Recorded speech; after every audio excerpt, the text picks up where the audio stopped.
Salut à tous et bienvenue dans ce nouveau podcast Libre Serein. Aujourd'hui, on est sur les vraies questions, donc un format qu'on retrouve toutes les semaines maintenant. Donc, c'est les questions qu'on se dit, qu'on se pose sans forcément oser en parler. Et la question du jour, moi je l'aime bien, c'est et si je me plantais encore? Et si je me plante encore une fois?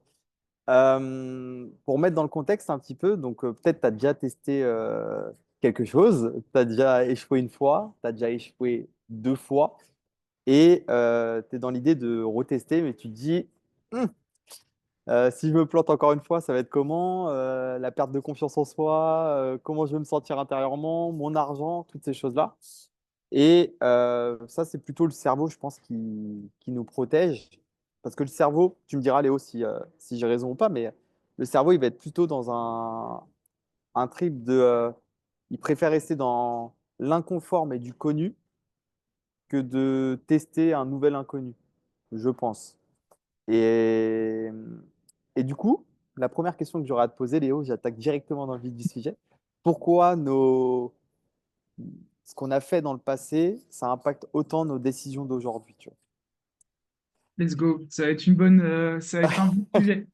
Euh, alors, je pense qu'il y a différents niveaux et on peut déjà dire que, certes, ce qui va nous intéresser aujourd'hui, c'est et si on échoue encore, ce qui veut dire qu'on a déjà échoué par le passé et qu'on a aussi testé quelque chose.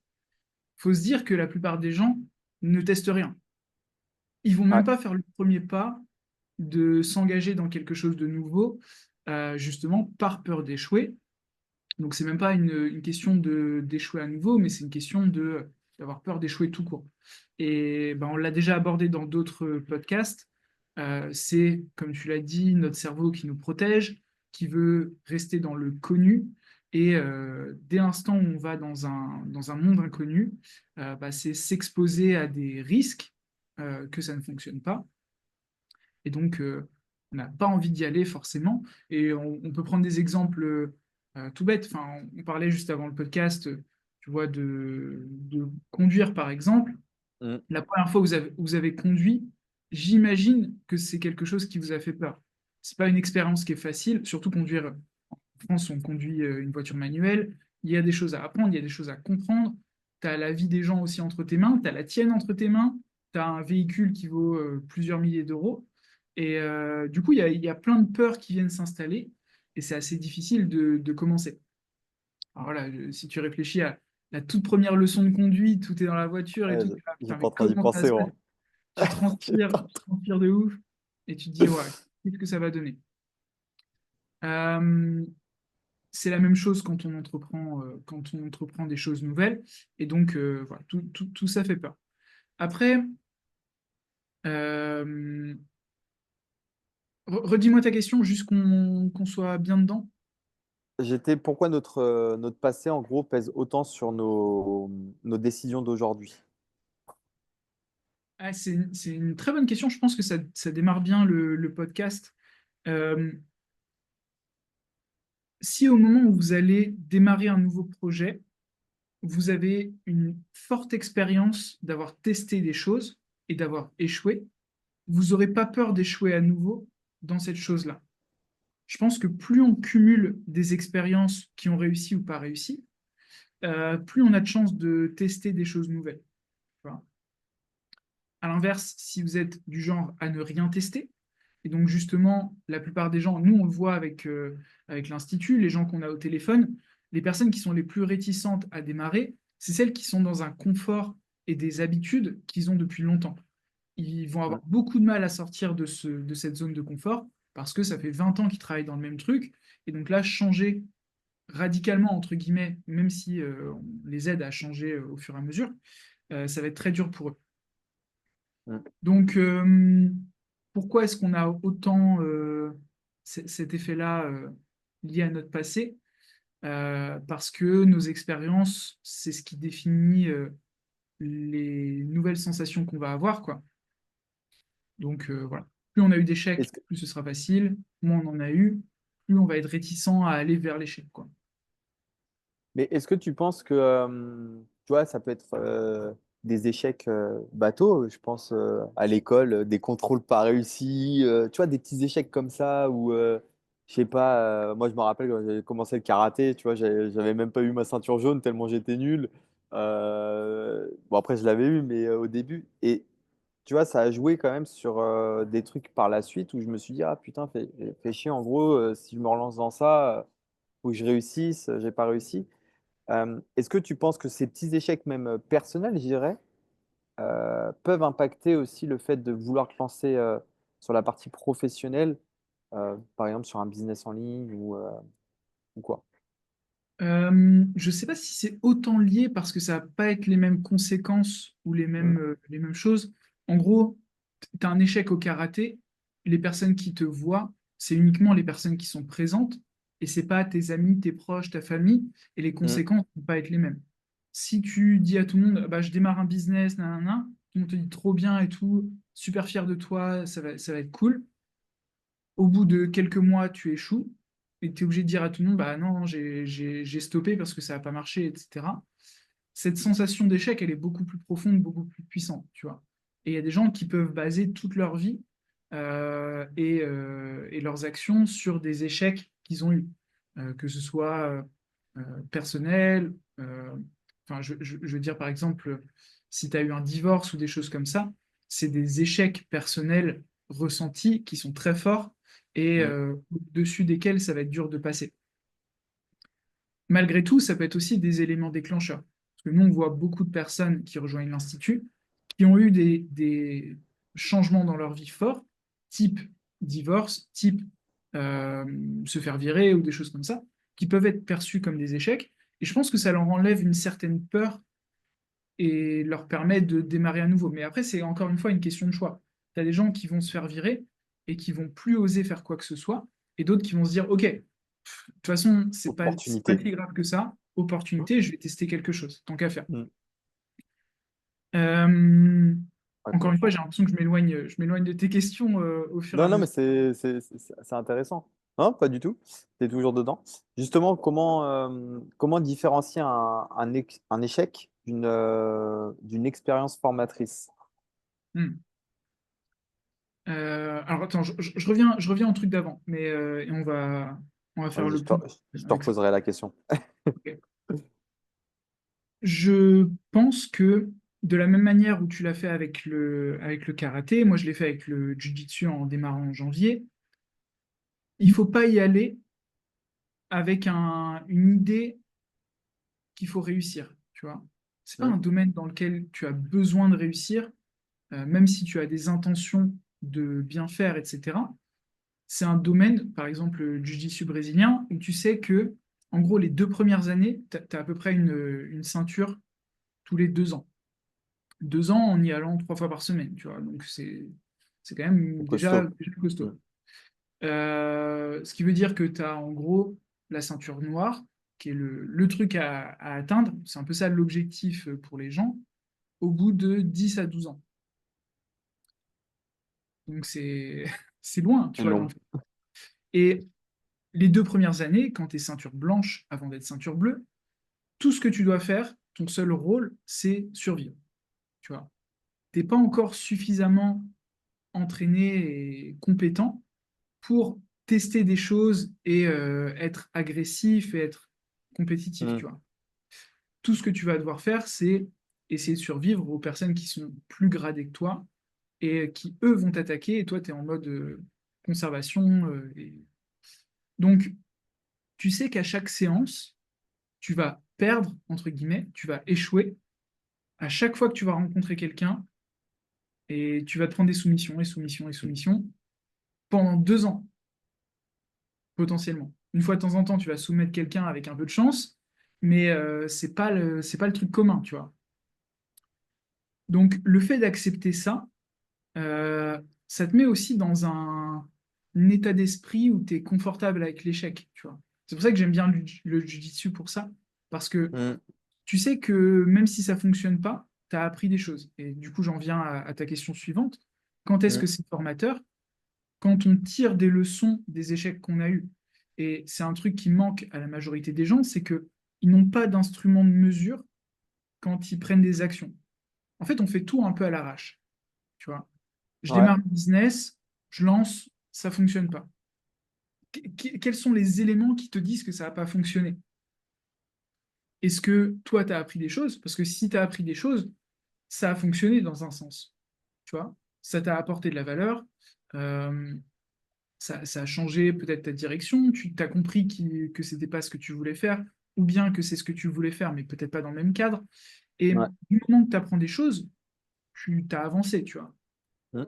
La seule chose à éviter, c'est stagner. Si tu fais 10 fois le même business avec 10 fois le même business plan et que tu te plantes à chaque fois à la même étape, bah, c'est enfin, voilà, la définition de la folie, faire et refaire la même chose Fait sans... penser au petit singe. Tu connais ce petit singe là qui tape ça, qui tape la tête dans le mur, quoi. C'est exactement ça. Donc, au moment où vous échouez, particulièrement quand vous créez un business, en fait, le but, c'est mesurer qu'est-ce qui n'a pas fonctionné.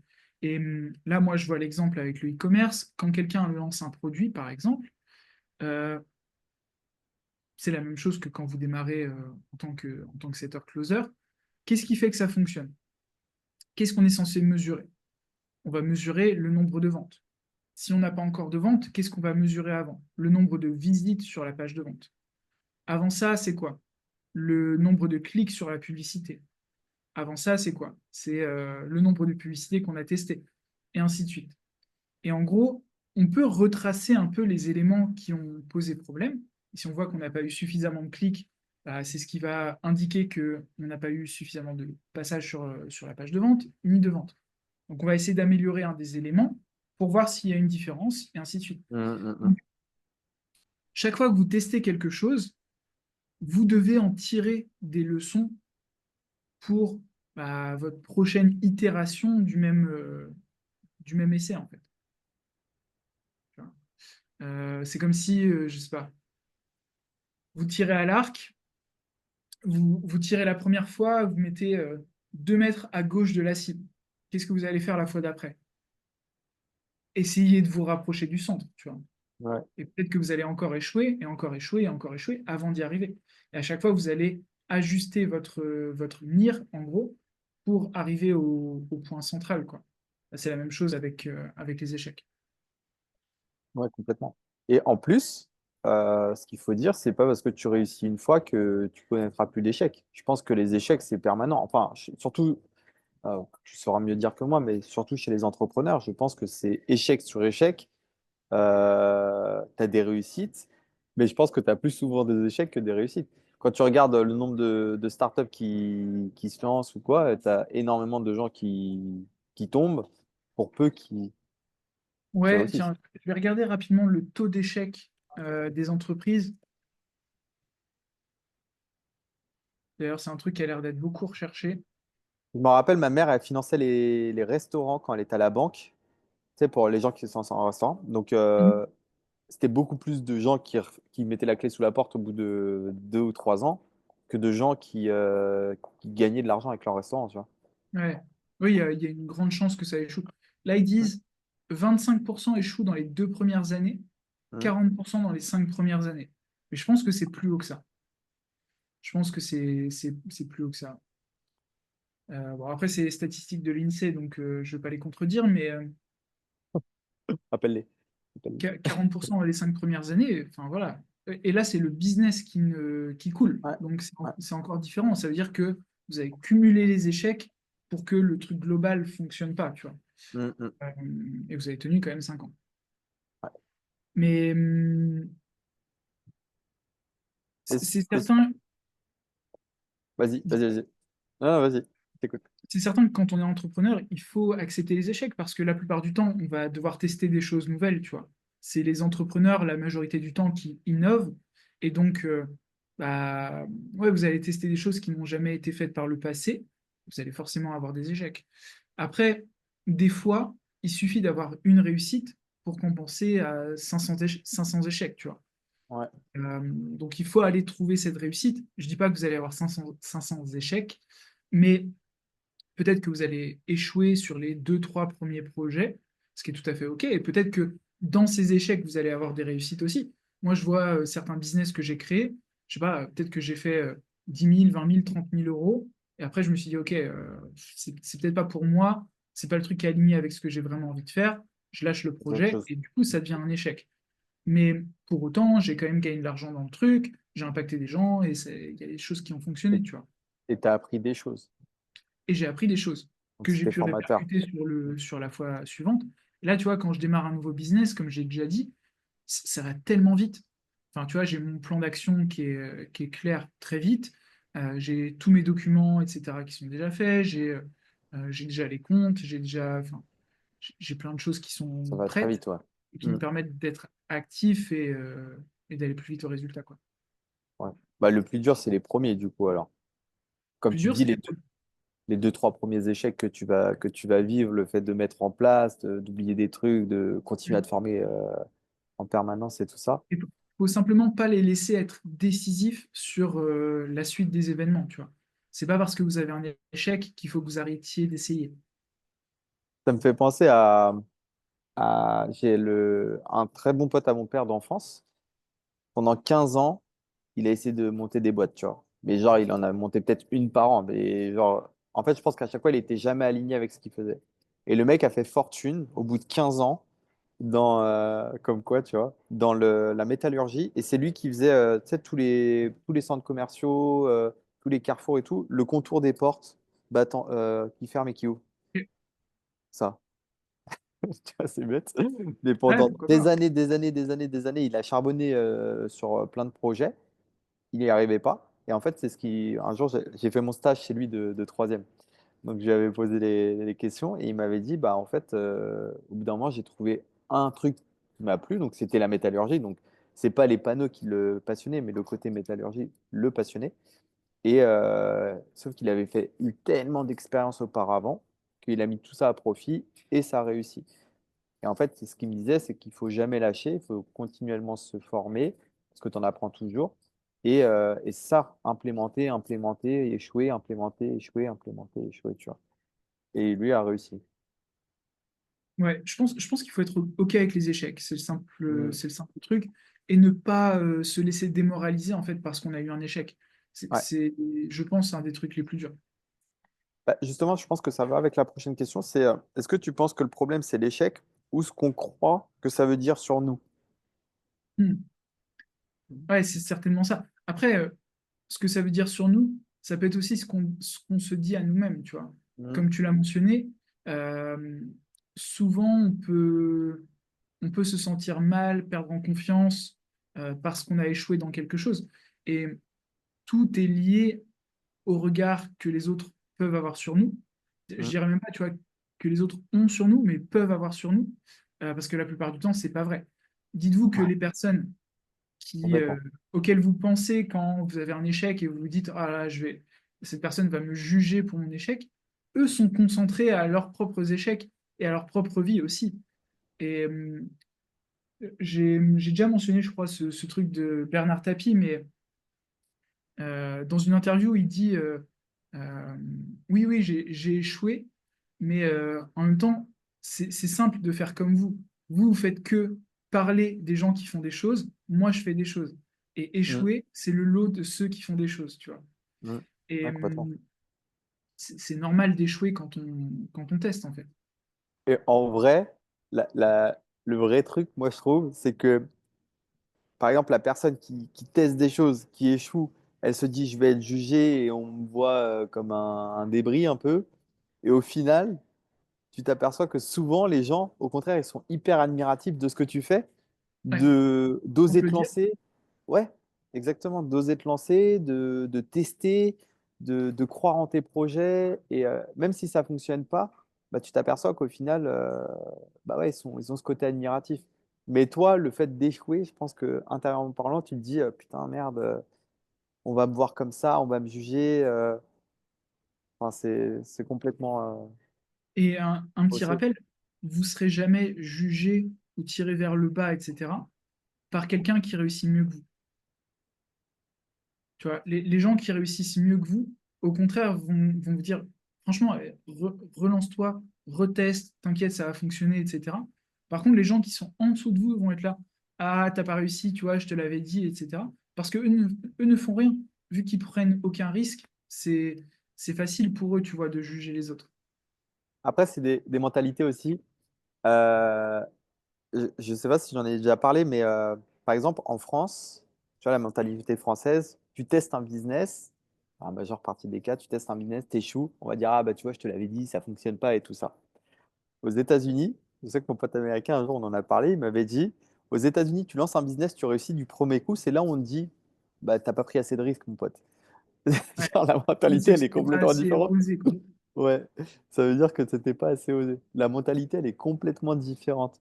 Et au contraire, eux, ce qu'ils aiment, c'est bah, si tu as échoué une fois, deux fois, trois fois, 10 fois, et qu'à la fin, bah, tu réussis, c'est que là, tu as vraiment pris des risques et vraiment, tu allé chercher un gros, gros truc, quoi. Et C'est dingue. je pense que ça doit faire partie enfin, de la mentalité de l'entrepreneur, tu vois, d'avoir la niaque suffisante où on ne se laisse pas arrêter par le premier échec qu'on va avoir, tu vois. Mm, Et peut-être que si vous n'avez pas ça, bah, vous n'êtes peut-être pas fait pour, en fait. mm, complètement.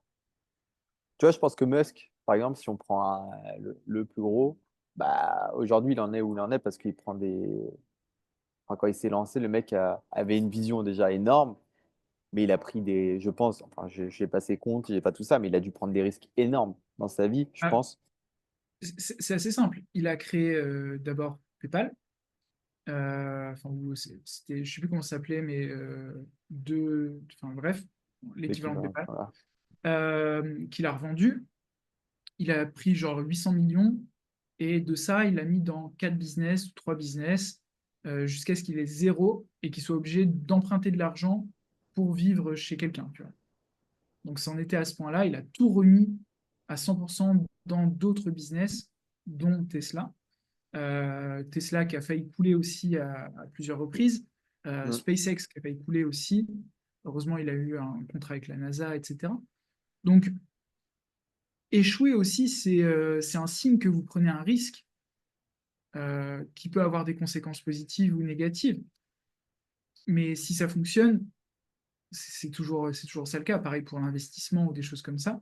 Si vous prenez un risque, bah, la possibilité que vous fassiez x10, elle est importante. Il faut juste mesurer le risque que vous prenez. Et comme tu as dit, si vous n'avez pas d'échec, c'est vous prenez peut-être pas des risques assez élevés, quoi. mm.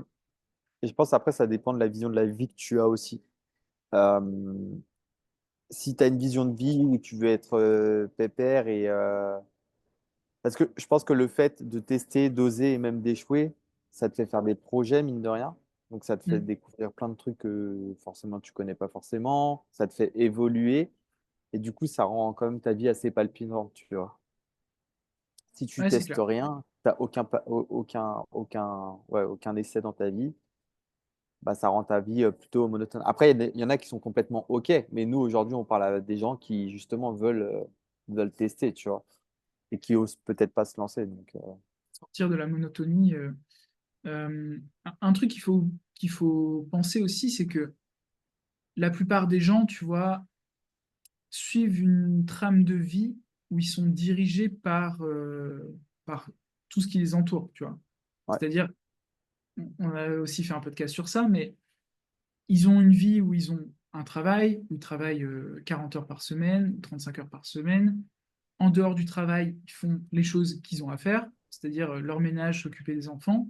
Ils Mm, ont, ils sont mariés avec deux enfants, le truc classique. Ils ont acheté leur maison de laquelle ils ne vont pas bouger pendant 30 ans. Et ils sont dans un spectre qui est très faible, tu vois. C'est-à-dire, ils ne regardent pas ce qui se passe autour et ils font ce que la société leur a dit de faire. Et bah, c'est aussi le truc qui est confortable, quoi. Tu t'exposes pas beaucoup à des échecs et donc les premières fois, si tu arrives à vraiment sortir de ce spectre, peut-être que tu vas avoir des échecs. Après, ce qu'il faut se dire aussi, c'est qu'on n'a qu'une vie, tu vois. Genre, tu arrives à, je sais pas, 50 ans, il te reste 20, 30 ans à vivre, par exemple. mm, Euh, Peut-être que c'est le moment où tu vas commencer à démarrer des choses.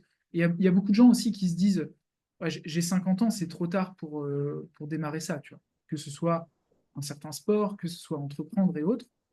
Alors que déjà, la plupart des gens qui démarrent une entreprise, en général, sont plutôt dans la quarantaine, cinquantaine, mm. plutôt dans une deuxième partie de vie. et vous avez encore largement le temps d'accomplir des choses incroyables. Moi, ça fait Ouais, que 7 ans ou 8 ans que j'ai démarré dans l'entrepreneuriat. J'ai déjà eu le temps de faire énormément de choses. ouais, c'est ça, c'est qu'on se rend pas compte. Moi, c'est quand je regarde les gens qui, bah, tu sais, les gens qui nous entourent, les gens sur Internet qui réussissent, parce qu'on est dans cet univers-là. Généralement, ça me fait bizarre quand ils disent, ils font des interviews sur eux, et c'est ça, ils disent, bah, j'ai commencé il y a 5 ans. Alors que tu as l'impression ils ont mis 10 000 trucs en place, alors que ça Mhm. fait que 5 ans, tu vois. L'autre fois, j'ai écouté une interview de Christopher Wangen. Je crois que ça fait 6 ans qu'il a lancé son truc, tu vois. 6 ou 7 ans, pareil. Et aujourd'hui, le gars, c'est une machine de guerre. Enfin, sur l'IMO, c'est un gros gars. Et c'est drôle.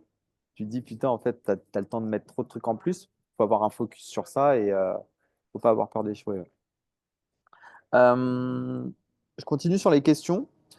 Comment on fait pour repartir sans se sentir foutu d'avance? Euh, donc, se relancer dans un projet après un échec et ne pas avoir peur d'échouer à nouveau, tu vois. C'est Hmm. ça? Ouais.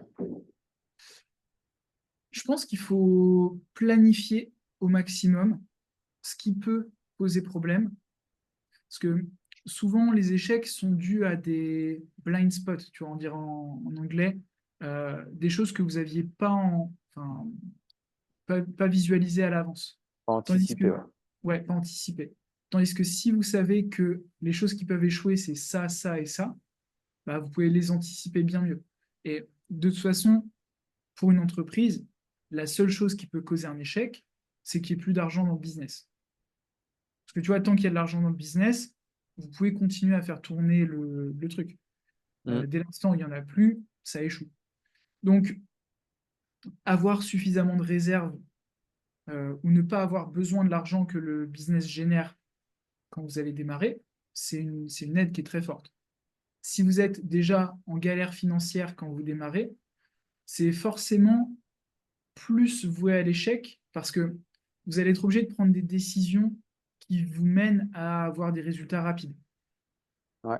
On voit la différence aussi parmi nos élèves, on a un petit peu des deux, des personnes qui doivent avoir des résultats rapidement, et ça peut mener à deux choses, ça peut mener à une chose très bien qui est démarrer, attaquer à fond, suivre exactement ce qui leur est dit et trouver une opportunité et démarrer, et, Hmm. donc, et avoir des revenus de cette activité-là. Ou ça peut les amener aussi à ne pas vouloir suivre le cadre normal, vouloir aller plus vite que ce qui est prévu, du coup se lancer dans des choses qui ne sont pas euh, classiques ou qui fonctionnent, et là avoir un échec, Ouais. qui va avoir aussi plus de conséquences, parce que du coup là, au moindre échec, l'aventure, elle s'arrête. Donc, il faut voir aussi votre niveau de sécurité de base quand vous démarrez le projet et anticiper les problèmes potentiels. De se dire, OK, j'ai tant de temps où j'ai une sécurité. Donc, par exemple, pour les élèves qui nous rejoignent et qui ont le chômage, bah, ils savent, OK, je peux voir devant moi, j'ai 6 mois devant moi pour que ça fonctionne. Euh, et ceux pour qui ce n'est pas le cas, bah, d'avoir un certain temps quand même pour se projeter, quoi. Donc, tu conseilles de faire comme une feuille de route un peu, avec les chiffres, avec. C'est ça. Et Ouais. dans tous les cas, par exemple, si vous entreprenez en France, la majorité du temps, surtout si vous avez terminé un emploi, vous êtes du coup au chômage, vous allez devoir présenter un dossier, par exemple à Pôle emploi ou des choses comme ça, pour obtenir l'ACRE ou n'importe quel type d'aide. Et moi, je l'ai fait parce que du coup, je ne sais plus à quel moment de ma vie c'était, mais euh, je voulais créer une boutique de chaussures de sport, tu vois. C'était avant qu'il y ait, maintenant, tu vois, il y en a plein, des gens qui font de la revente de Jordan, des trucs comme Hmm. ça. Et je voulais avoir à la fois un truc en ligne et à la fois un truc en En présentiel, dur. Hmm. en dur, sur Arcachon. Et du coup, j'avais présenté le projet et tout euh, à Pôle emploi et tout ça. Et donc, du coup, j'avais dû anticiper les chiffres, le coût du local, la main-d'œuvre, le sourcing, enfin, tous les trucs qui pourraient être inclus. Et bah, je trouve que c'est un bon exercice pour se préparer à l'avenir, quoi. Hmm. Et même peu importe à quel moment vous en êtes dans votre business, mais réécrire, OK, là on en est où par rapport à cette année, on en sera où dans 6 mois, c'est quoi les choses qui peuvent changer, et vous adapter, quoi. Ouais. Avoir une vision sur vers quoi tu vas, quoi. Exactement. Euh, Est-ce que tu penses que c'est plus dur de, comment dire, de se lancer genre avec un échec ou de se lancer sans avoir rien fait? Parce que d'un côté, quand tu as un échec, tu sais un peu ce qui t'attend. Donc tu sais que tu peux avoir l'échec, je pense, et tu sais que tu peux avoir le côté toute la difficulté et tout. Quand tu sais pas ce qui t'attend derrière, d'un côté, ça te permet d'être un peu comme un enfant, tu sais, l'insouciance et de te dire, bon, vas-y, j'y vais. Après toi, c'est quoi le plus dur par rapport à ton expérience? Je pense que c'est mieux de savoir ce qui peut poser problème, tu vois.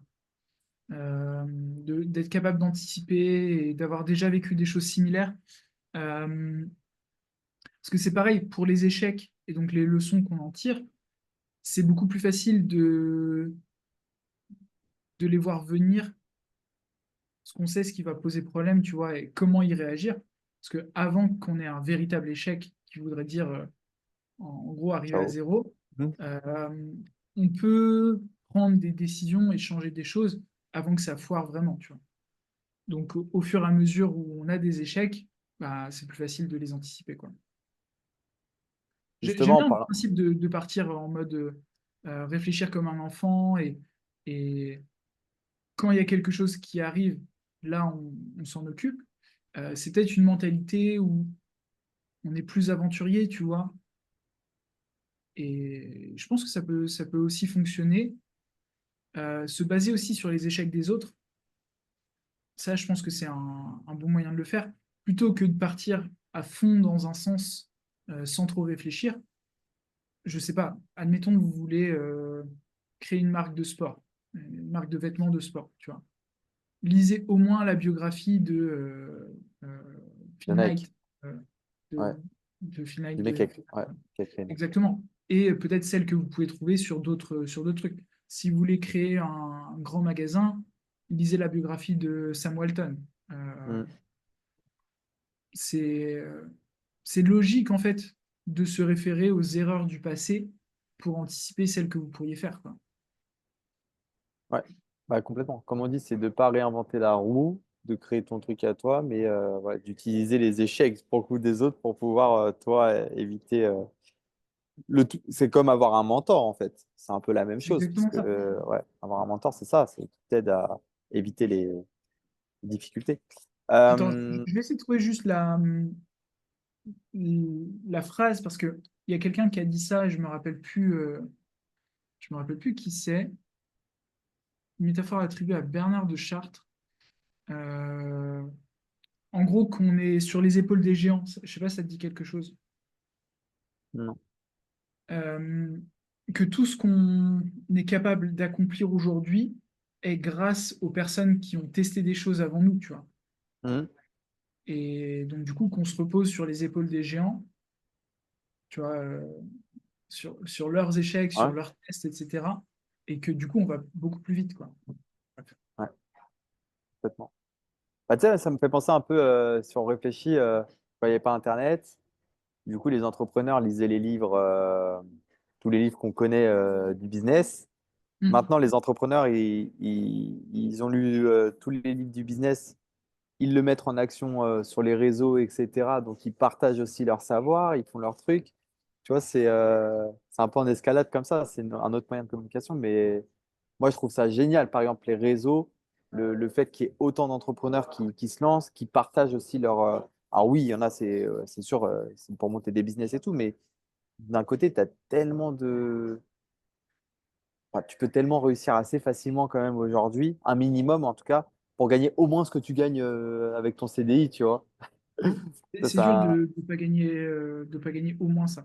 Avec tout, ouais, tout ce qu'on peut t'apprendre, enfin, tout ça, ça, je trouve ça incroyable.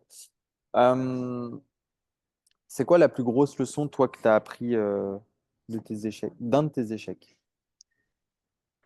C'est une bonne question. Je pense que des choses sur lesquelles j'ai échoué, c'est certaines associations, tu Ouais. vois.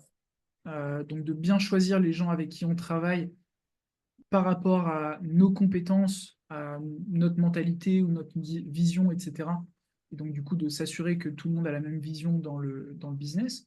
Donc, ça, c'est un échec que j'ai eu avec l'un des associés que j'ai eu il y a peut-être 4-5 ans, quelque chose comme ça. Euh, Qu'est-ce que j'ai eu comme échec J'ai pas trop réfléchi avant le podcast. Euh, Bah, ça, c'est le plus gros pour toi. Le côté bien oui, c'est le choisir son plus gros. associé et parce que ça peut te planter un business. C'est pour ça? Ou, Ouais, ça fait partie de ceux qui sont importants. Je dirais que les plus gros quand même que j'ai eu, c'est bon là, c'est plus des trucs techniques, mais c'est quand j'avais mon agence et que j'ai perdu un gros client, de faire attention à pas garder les équipes trop longtemps. ouais, En gros, je dépensais beaucoup d'argent dans des équipes fixes à qui je payais un salaire. Et le jour où j'ai perdu ce gros client, bah, le coût de mes équipes par rapport à ce que je gagnais était beaucoup plus élevé et je les ai gardés trop longtemps.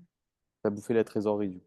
Exactement. Donc, conserver sa trésorerie, protéger sa trésorerie et pas avoir peur, même temporairement, de bah, laisser partir les gens pour protéger le business parce que si tu n'as pas de business, eux ne peuvent pas avoir de travail dans Ouais, tous les cas. Donc, des fois, il vaut mieux bah, les laisser partir et s'assurer que le business survit avant de les reprendre. Tu vois. ouais, complètement. Ça doit être dur, ça, pour un entrepreneur. Peut-être pour ça Ouais, aussi, parce que je quand tu es pense, tourné vers l'humain et tout ça, enfin, toi, tu es très dans l'humain quand même. Et je pense que le fait de te séparer de personne, de te séparer de ce que tu as construit aussi, tu vois, ça c'est doit clair, être c'est clair. très Et compliqué. c'est jamais agréable de virer quelqu'un et tu as aussi les conséquences que ça a sur sa famille, sur son quotidien. C'est pas facile, tu vois. Mais ça peut être une opportunité pour lui d'aller voir ailleurs et d'avoir quelque chose encore de Bien sûr. mieux qui lui correspond Se encore lancer plus. peut-être à son compte lui-même. Enfin, Ouais, voilà. après, chacun peut réussir, mais sur le moment, c'est pas agréable, quoi. Ouais, comment on se pardonne un échec passé pour avancer? Je pense qu'il faut, une fois que vous avez eu quelque chose qui ne fonctionnait pas, juste tourner la page immédiatement, si possible, tu vois. C'est plus dur à faire qu'à dire, tu vois, mais euh, tourner la page sur ces échecs, c'est un truc important. Il faut juste les avoir en tête comme exemple de ce qu'il ne faut pas reproduire, tu vois, que ce soit une leçon qui reste ancrée, Ouais. mais simplement de le voir comme une leçon et pas autre chose, quoi. C'est pas une définition de qui vous êtes, c'est pas. Euh, je pense que c'est ça le plus important. Parce que c'est sombré. Si tu as planté ta boîte, tu as planté ta boîte, te laisse pas sombrer. Ce sera pire de toute façon et ça avancera pas à grand-chose en fait de se laisser sombrer au final. C'est ça. À part d'être mal.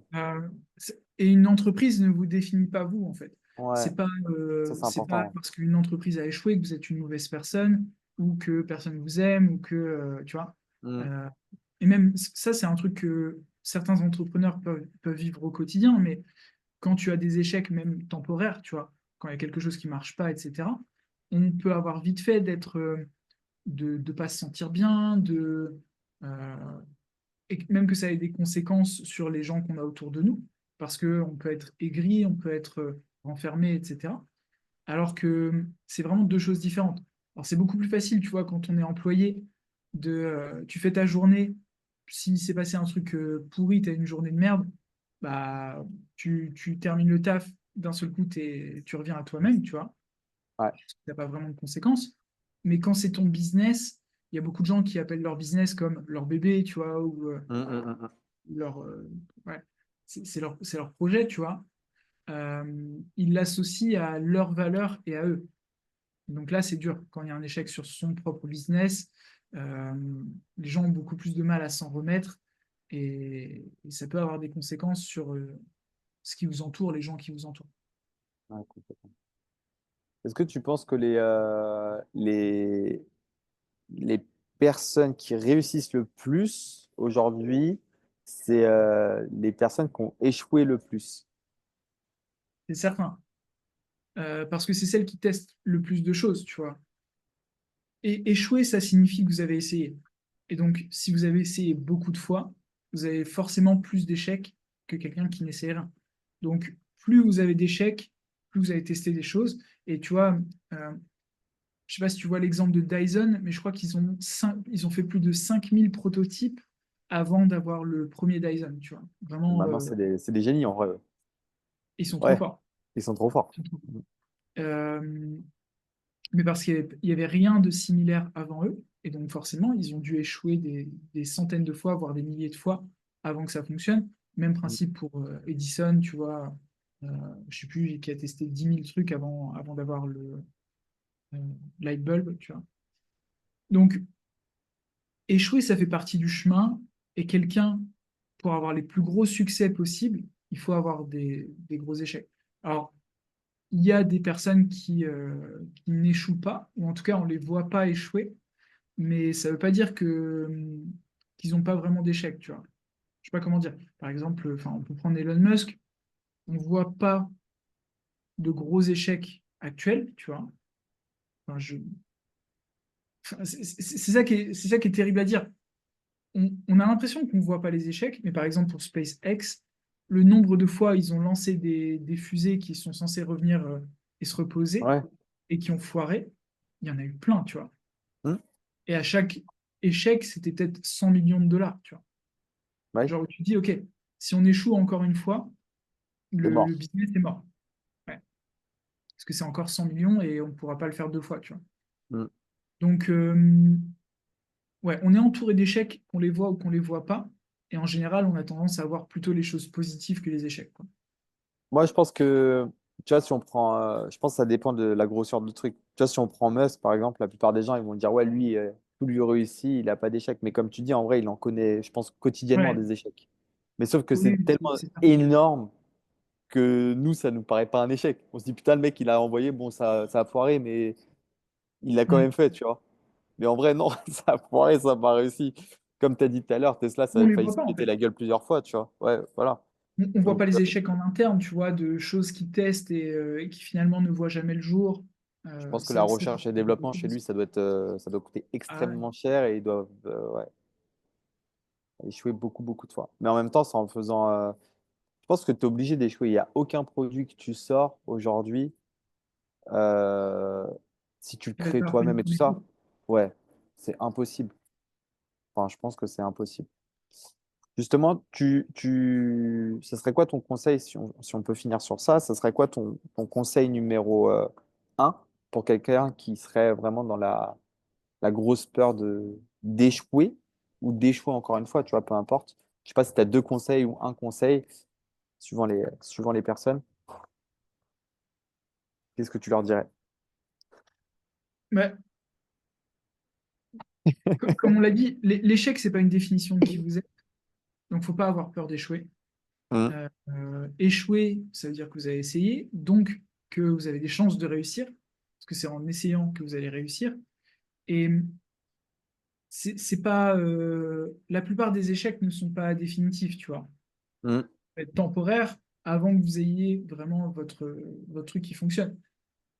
Moi, je regarde pas mal de podcasts d'entrepreneurs ou d'interviews d'entrepreneurs, et j'en connais aucun qui ne parle pas d'échecs qu'il a eu, tu vois.